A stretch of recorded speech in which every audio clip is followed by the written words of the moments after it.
On essaye de commencer bien à l'heure parce que le programme est chargé et pour que ça ne soit pas trop stressant et stressé. Donc maintenant, nous sommes tous les sessionnistes là, enfin, ceux qui vont arriver, qui ont des choses à faire maintenant, parce qu'il y en a qui sont arrivés donc hier soir, qui étaient prévus. Donc on est à peu près 105, tous ensemble, pour cette session. Donc c'est quand même bien de pouvoir ainsi faire cet approfondissement, parce que comme on l'a dit déjà hier, c'est un approfondissement qui est quand même, qui demande des efforts intellectuels, comme vous avez pu vous en apercevoir. Donc, on va continuer à essayer d'expliquer maintenant la deuxième partie du deuxième chapitre sur la conscience et la vérité. Alors, je reprends simplement ce que nous avons dit hier sur la liberté et la loi. C'est une question fondamentale. Donc, la liberté, d'abord. Il faut savoir ce que c'est que la liberté. La liberté, comme Carole Wojtyła la définissait, autopossession, automaîtrise, autodétermination. Un animal n'a pas de liberté. Autopossession, ça veut dire que ma personne arrive à tout maîtriser, tout ce qui est l'affectif, le sensible, le spirituel en moi-même. Si je n'arrive pas à maîtriser tout cela, je n'ai pas atteint la liberté. Je suis dans l'esclavage de la passion, dans l'esclavage de tout cela. Ensuite, il faut qu'il y ait autodétermination. Ça veut dire qu'il faut que ce soit moi qui me détermine et que je ne sois pas déterminé par un autre. Donc je peux être déterminé par un autre, par un dictateur. Je peux être déterminé par un autre, par mes instincts, par mes tendances. Donc l'animal n'a pas d'autodétermination, puisqu'il n'est pas capable de se déterminer, il vit sous le coup de ses instincts, de ses... Vous voyez, hein? Donc, alors, ensuite, c'était question de la liberté et de la loi. Si j'ai une loi, il faut que j'arrive à démontrer que cette loi ne me détermine pas d'une manière extrinsèque, comme si c'était un dictateur qui m'obligeait de faire ceci, mais cette loi, je la fais mienne, et c'est pour ça l'importance que Jean-Paul II a développée pour bien montrer que c'est la raison, c'est la loi de la raison. Et donc la loi, elle n'est pas imposée par un volontarisme divin arbitraire, elle est imposée par un Dieu qui est créateur et sagesse en même temps. Cette loi, elle est pleinement rationnelle. Vous comprenez l'importance? Dans l'islam, il n'y a pas de loi rationnelle. Dans l'islam, on est soumis, on obéit, un point c'est tout. Dieu a demandé, on ne cherche pas à savoir si c'est rationnel, si c'est pas rationnel. Alors que dans notre religion chrétienne, eh bien c'est la religion du Verbe, c'est la religion et le Verbe c'est du chair, c'est rationnel. Il faut que nous puissions donner les éléments de compréhension. Alors vous comprenez l'importance dans l'éducation, puisque les témoignages que nous avons eus hier soir sont là pour nous le montrer, de faire comprendre petit à petit dans l'éducation, il faut qu'on passe, puisque l'enfant n'a pas atteint la liberté, donc l'enfant, il faut éduquer sa liberté, mais il faut lui donner les raisons. Car si l'enfant n'a pas compris les raisons de la loi, il va rejeter cette loi. Il va faire comme Sartre, tu m'as créé libre et je ne retournerai pas sous ta loi, car je veux mon autonomie, je veux ma liberté. Voilà. Oui. Donc nous sommes en plein dans les grands problèmes sociaux actuels.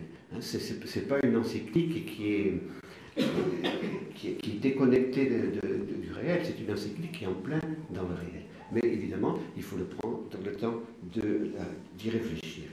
Et aujourd'hui, maintenant, nous allons ce matin parler du problème conscience et vérité. C'est pas quelque chose à côté, ça se regroupe.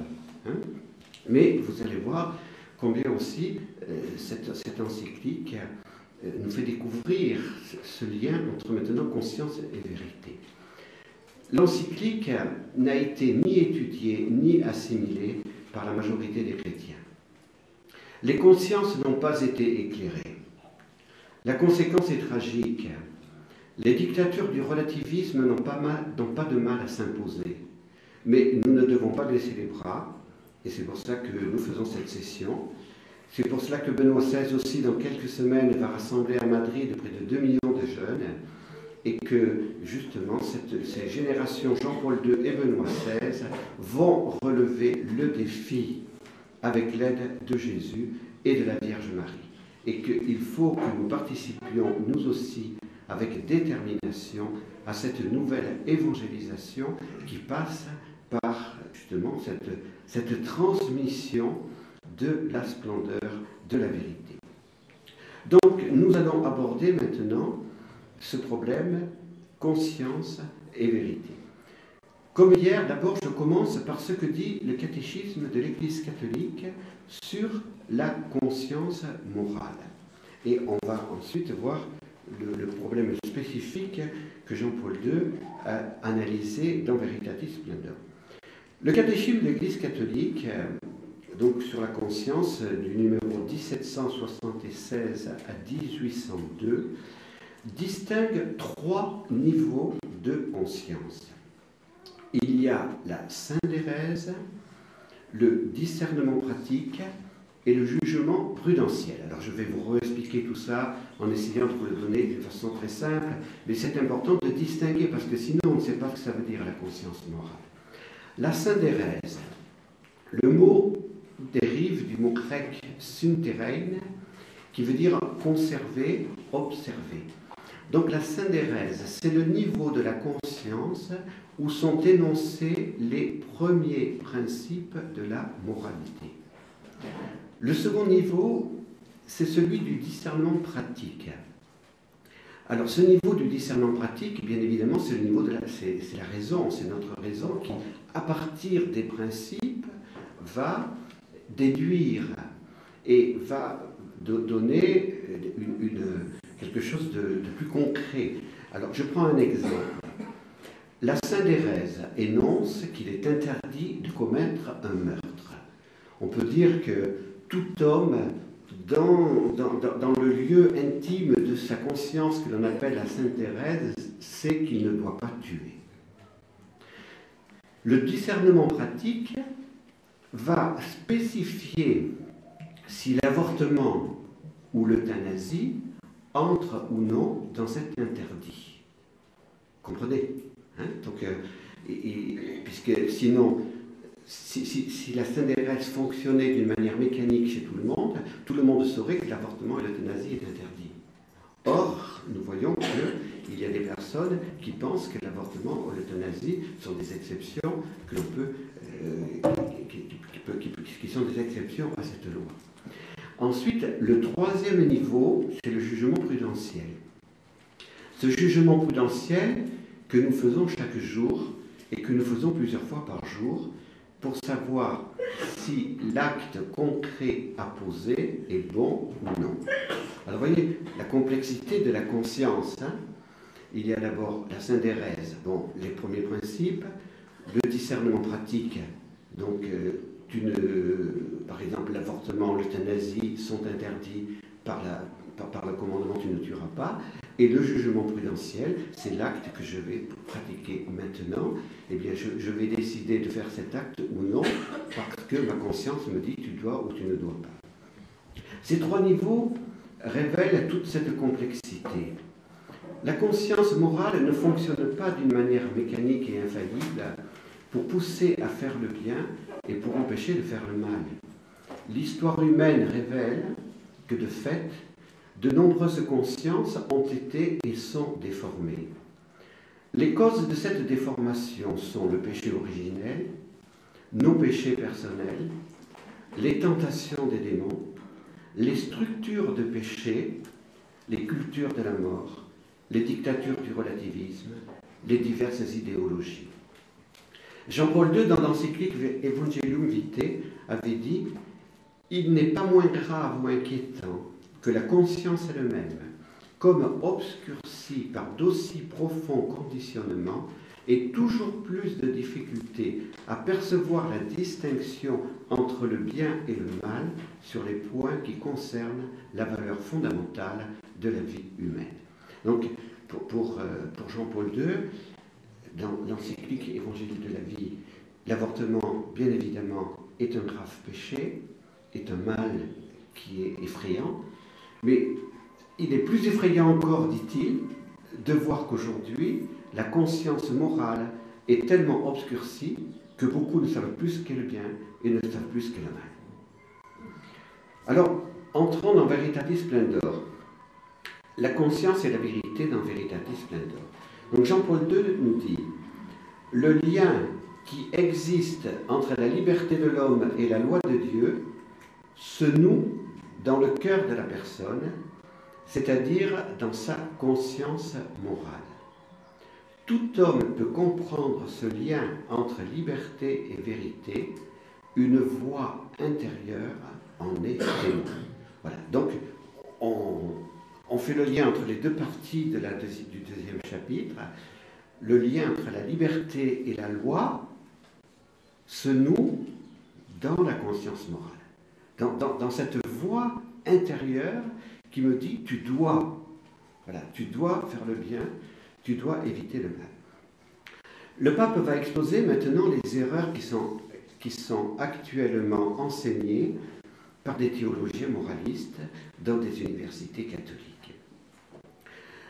Donc le pape Jean-Paul II montre que les erreurs sur l'autonomie de la liberté ont conduit à des erreurs sur la nature et la fonction de la conscience morale. Vous voyez, les erreurs sont liées entre elles. Ceux qui ont élaboré ces théories erronées ont voulu faire découvrir que dans le passé, le rôle de la conscience aurait été réduit à quelque chose de très passif, appliquer les normes générales objectives au cas particulier. Mais pour ces théologiens moralistes, cela ne serait pas compatible avec la dignité de la personne, avec son autonomie, avec sa liberté. La psychologie de chacun, pour ces théoriciens de l'autonomie, serait beaucoup plus complexe. Des normes morales ne pourraient pas et ne devraient pas se substituer à la liberté de la personne. Elles ne pourraient que donner une orientation générale et il appartiendrait à la conscience personnelle, exaltée au plus haut point, de décider et non pas de juger. Voilà, le problème de fond aujourd'hui sur l'incompréhension de la conscience morale dans cette crise de la théologie morale, c'est qu'on ne dit plus la conscience est là pour juger, on dit elle est là pour décider. Donc, la conscience est créative pour ces théoriciens de la théologie, de cette nouvelle théologie morale. La conscience recevrait des missions personnelles de Dieu, mais elle déciderait librement de la modalité de ces missions. L'homme atteindrait la maturité, alors attention, c'est les erreurs, hein, c'est pas lorsqu'il prendrait ses décisions d'une manière totalement autonome. Comprenons en profondeur les graves conséquences auxquelles conduisent ces théories morales, en contradiction avec la tradition et le magistère. Ces théories n'ont pas été inventées par Jean-Paul II, elles étaient et elles sont encore enseignées dans des universités catholiques. Il était urgent que le magistère réagisse. Alors, pour vous donner un exemple, donc si ma conscience est créative, ça veut dire que ma conscience ne me dit pas tu dois ou tu ne dois pas, on va dire aujourd'hui vous n'avez pas le droit de juger. Bon, cette personne-là elle est obligée d'avorter, elle ne peut pas faire autrement, donc on dira c'est ma conscience. Voilà. Moi, ma conscience me dit que c'est pas mal pour moi, donc je n'ai pas quelqu'un d'autre de l'extérieur qui doit me dire c'est mal ou c'est pas mal. Vous voyez ? Alors que là, il y a un acte qui est intrinsèquement mauvais. On reverra dans la journée qu'il y a des actes intrinsèquement mauvais que la conscience n'a jamais le droit de choisir comme étant bien pour la personne. Vous voyez ? Donc, nous sommes là aussi au cœur d'une dérive très grave au niveau de la morale. Le magistère, pour les tenants de ces théories morales, susciterait d'inutiles conflits de conscience qui empêcheraient le processus de maturation de la personne. Et c'est pour cela que le magistère est attaqué. Quand le magistère nous donne l'humanité, on dit mais de quel droit le pape va s'engager et va parler sur la morale conjugale. Il crée d'inutiles conflits de conscience pour les époux. Quand le magistère va parler au niveau de l'avortement, on va dire la même chose. Et quand le magistère dit quelque chose au niveau de la loi de la bioéthique, le grand maître du Grand Orient dit l'Église doit rester chez elle et l'État est chez lui. Ben non, l'Église ne doit pas rester chez elle et l'Église se doit de toujours donner cette lumière à l'humanité. Pour justifier l'autonomie de la conscience, des théologiens moralistes ont encore proposé un double statut de la vérité morale. Il y aurait les vérités objectives du niveau doctrinal et abstrait, il y aurait les vérités existentielles subjectives de la personne en situation. Jean-Paul II voyait le grave danger de ce double statut et il va y répondre. Alors ça aussi, c'est théorique, c'est un petit peu difficile à comprendre, mais passons dans les faits. On vous dira, ben voilà, Jean-Paul II, Paul VI a donné la loi humanité. Alors on vous dira, ça c'est bien, c'est la théorie. Mais c'est ensuite à la conscience de chacun de décider. Donc ces théories, c'est de l'auto-justification. Et ces théories nous détruisent complètement la norme morale. Voilà, c'est ce qui se passe en France depuis 1968 au niveau de l'humanité. Donc on vous dira, la loi, c'est pour une élite, et puis chacun de vous, vous êtes libre de faire ce que vous voulez, c'est votre conscience morale. Oui. Et bien ça, c'est une grave erreur et une grave déviation. Grave déviation. Alors voici la réponse de Jean-Paul II. Elle se fonde sur l'écriture, sur la tradition, sur la phénoménologie et sur l'expérience. Alors d'abord l'écriture sainte, ce sera très simple, en une phrase. Jean-Paul II s'appuie sur saint Paul, Romains 2, 14, 15, qui dit clairement que la conscience morale est un témoin pour l'homme de sa fidélité ou de son infidélité à la loi. Bon, donc c'est clair, l'écriture nous enseigne l'existence de cette conscience. Deuxième point, la tradition morale de l'Église est claire. La conscience prescrit une obligation non par elle-même, mais parce qu'elle est la voix de Dieu. La conscience est le lieu où se réalise un dialogue avec Dieu qui commande avec force et douceur de faire le bien et d'éviter le mal. La conscience juge les actes de l'homme, approbation ou désapprobation. Alors là aussi, il est important de rattacher ce que Jean-Paul II dit là, avec ce que nous avons dit précédemment dans le catéchisme de l'Église catholique. Cette voix de Dieu, elle passe par un prisme, elle ne se fait pas entendre directement, elle se fait entendre au plus profond de notre cœur, mais seulement il y a tout le reste de notre éducation qui peut juger, qui peut intervenir dans ce discernement des principes. Donc dans la Sainte-Thérèse, on peut dire que normalement on entend la voix de Dieu, mais ensuite cette voix de Dieu, elle va être déformée, elle va être déviée, et dans la déduction des premiers principes, je peux me tromper à cause des erreurs que j'ai pu recevoir dans ma religion, de tout ce qui vient de la culture, de l'éducation. Vous comprenez? C'est pas simple tout cela. Mais il y a quand même, au plus profond de nous-mêmes, cette voix qui me dit tu dois faire le bien, tu dois éviter le mal. Et il y a au fond de moi-même cette voix qui me juge après. Rappelez-vous, Victor Hugo, l'œil était dans la tombe et regardait Caïn. Hein? Donc Victor Hugo fait parler Caïn, hein, qui vient de tuer son fils Abel et son frère Abel, et donc qui essaye d'étouffer cette voix de la conscience, mais il ne peut pas. Il ne peut pas. Alors c'est là l'analyse phénoménologique de la conscience morale, dit Jean-Paul II. Cette analyse confirme l'écriture, confirme la tradition. Il ne peut pas y avoir deux niveaux de vérité morale. Le niveau du jugement pratique ne peut pas être en contradiction avec les vérités objectives, ni supprimer l'universalité de la loi et son obligation. Mais il les reconnaît en réalisant l'application de la loi objective à un cas particulier. Personne ne peut en appeler à sa conscience pour justifier l'avortement, le meurtre, la contraception, le vol, le mensonge et l'adultère. Pour fonder la non-contradiction entre le jugement pratique subjectif et les vérités objectives, Jean-Paul II rappelait que dans le jugement pratique de la conscience se révèle le lien entre la liberté et la vérité. Et chacun fait l'expérience de ce lien, particulièrement de cette voix intérieure qui commande de ne pas faire le mal et de faire le bien. Qui peut dire n'avoir jamais fait l'expérience du remords ou du regret après un acte mauvais? Le syndrome post-avortement est une réalité bien douloureuse. Et là aussi, on n'en parle pas assez. Parce que c'est facile. Malheureusement, tous ceux qui ont été blessés par cela peuvent en témoigner. On vous dira, mais non, l'avortement, c'est rien du tout, etc. Maintenant, tout se fait très très bien, etc. Et puis ensuite, on vous laisse tomber.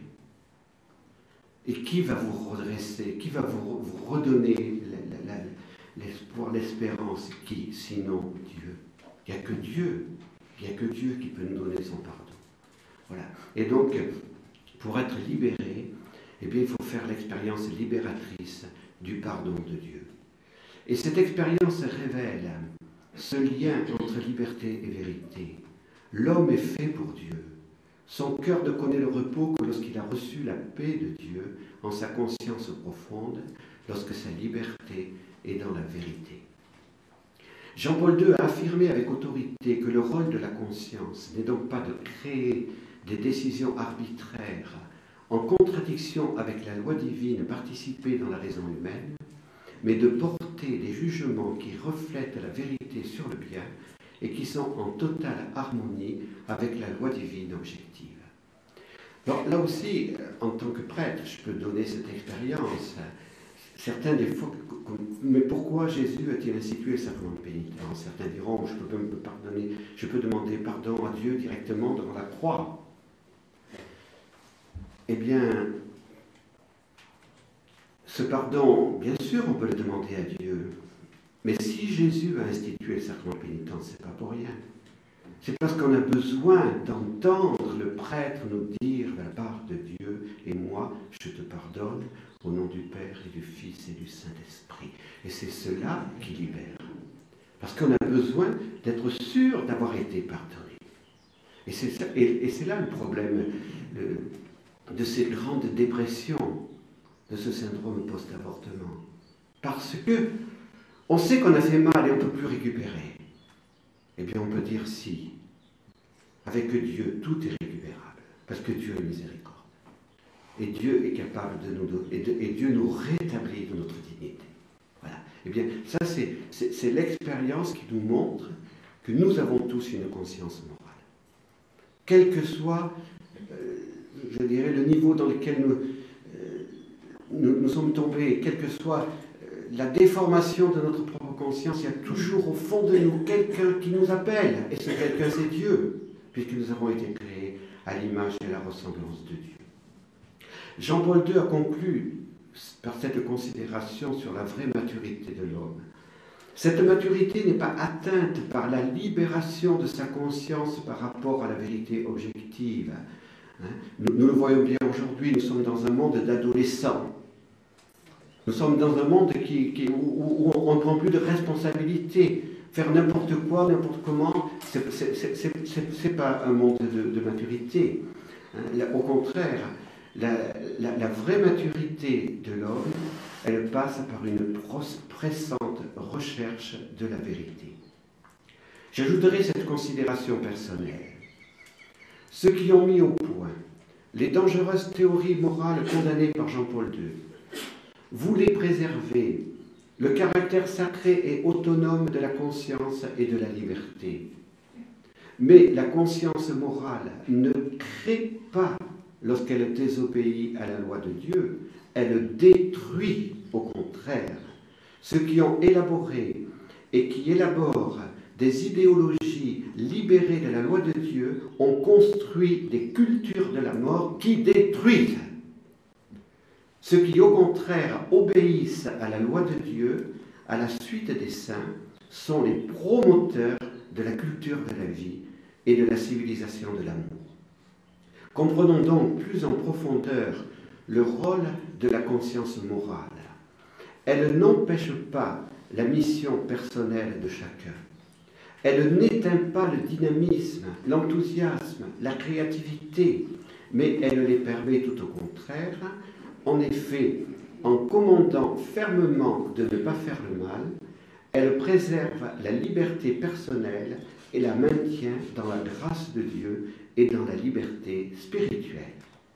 En demandant de faire le bien, la conscience morale libère des énergies d'amour exceptionnelles qui ne sont mesurées par aucune limite et qui ont permis à Saint Vincent de Paul, à Mère Teresa, à Padre Pio et à tant d'autres saints de faire œuvre d'authentique créativité pour la gloire de Dieu et le service de tant de frères blessés ou découragés.